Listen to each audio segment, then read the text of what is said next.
Hello good morning. आज हम देखने वाले यहाँ पे टैली के अंदर ERP 9 जो हम यहाँ पे वर्जन यूज कर रहे हैं, जिसके अंदर हम यहाँ पे देखने वाले हैं कि यहाँ पे ई वे बिल इतना इंपॉर्टेंट क्यों रहता है। आपने हमेशा देखा होगा कि ई वे बिल आपको क्यों बनाना चाहिए और आपको यहाँ पे क्यों इसकी इंपॉर्टेंस है, तो वो मैं सब यहाँ पे क्लियर करवाने वाला हूँ। सबसे पहले आपको बता दूं कि जब आप जीएसटी लगा रहे हो तो उसका जो ई वे बिल जो होता है वो हमें निकालना होता है। इसलिए निकालना होता है कि जब आप 50,000 से ऊपर की सेल जो भी आप कर रहे हो तो उसमें आपको ई वे बिल आपका बहुत ही इंपॉर्टेंस रखता है। तो इसके लिए सबसे पहले मैं आपको बता दूं इसमें ई वे बिल में आपको क्या क्या होने वाला है। तो देखिए, ई वे बिल का मतलब ये होता है इलेक्ट्रॉनिक्स की तरीके से आप क्या करते हो, एक ई वे बिल निकालते हो।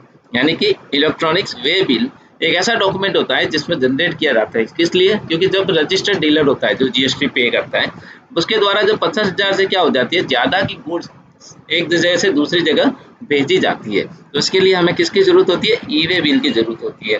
और ये सबसे बेस्ट किस में रहता है? जेसन फॉर्मेट में बहुत ही महत्वपूर्ण रहता है कि जिससे ये डेटा हमें एनालाइज करने में बहुत आसानी मिलती है। अब टैली के अंदर आपको ई वे बिल क्यों बनाना है, तो देखिए जीएसटी कंप्लायंस आपको पता है कि जीएसटी के रूल के मुताबिक हम बात करें तो जब आप 50,000 से ज़्यादा के माल यहाँ पे ई वे बिल आपको बनाना बहुत ही ज़रूरी है, क्योंकि जब 50,000 से ज़्यादा ऊपर हो जाता है तो हमें ई वे बिल की ज़रूरत होती है। ट्रांसपोर्ट के समय जब चेकिंग होती है तो अगर हमारे पास ई वे बिल है तो उस समय क्या होगा कि ट्रांसपोर्ट को टाइम भी नहीं लगेगा और जीएसटी ऑफिसर जो भी होगा वो फटाफट से आपका माल निकाल भी सकता है। और यदि ऐसा नहीं है तो जीएसटी ऑफिसर माल को सीज भी कर सकता है और पेनल्टी भी लगा सकता है। तो ये भी आपको एक ध्यान रखना है। रिकॉर्ड कीपिंग के लिए आपको जैसे टैली ई वे बिल जनरेट करने से आपका क्या होता है कि ऑटोमेटेड रिकॉर्ड बन जाता है, जो फ्यूचर के ऑडिट के टाइम में बहुत काम आता है। टाइम सर्विंग होती है, टाइम आपका सेव होता है। टैली से डायरेक्ट ई वे बिल पोर्टल के लिए बनाते हैं तो जेसन फॉर्मेट में बनाकर अपलोड करने से आपका मैन्युअली जो भी एंट्री टाइम होता है वो भी बच जाता है। एरर रिडक्शंस होती है टैली के अंदर, डायरेक्ट एक्सपोर्ट करने से गलतियां भी क्या हो जाती है, कम हो जाती है।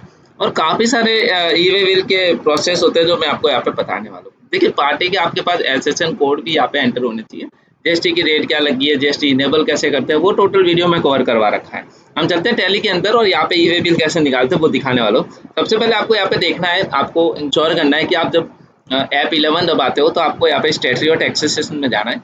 यहाँ पे जीएसटी जो है आपकी यस होनी चाहिए। यदि पहला ऑप्शन यस है देन आप बैक आ जाइए। आप बैक आने के बाद या डिस्प्ले के ऑप्शन में जाना है। यहाँ जाने के बाद आप यहाँ पे देख सकते हो स्टेट, यहाँ पे स्टेटरी रिपोर्ट दिखाया हुआ है, इसको यहाँ पे क्लिक करना है।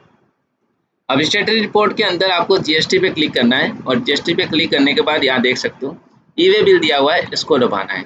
अब सबसे पहले यहाँ पे 3 ऑप्शन आपको दिया हुआ है। Export for E way bill, हम एक्सपोर्ट करेंगे, निकाल रहे हैं। अब यहाँ पे एंटर कर दीजिए। उसके बाद ये यहाँ पे एसएसएन कोड हमने यहाँ पे कोई भी एंटर नहीं कर रखा है। राइट, आप जब भी ये तो मेरा एजुकेशनल मोड है, बट आप जहाँ भी वर्क करते हो उसका प्रॉपर तरीके से यहाँ पे एंट्री मिलेगा।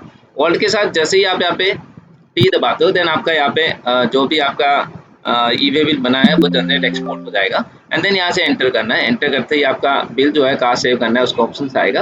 डेस्कटॉप पे सेव करते हैं एक बार के लिए और सेव कर दिया।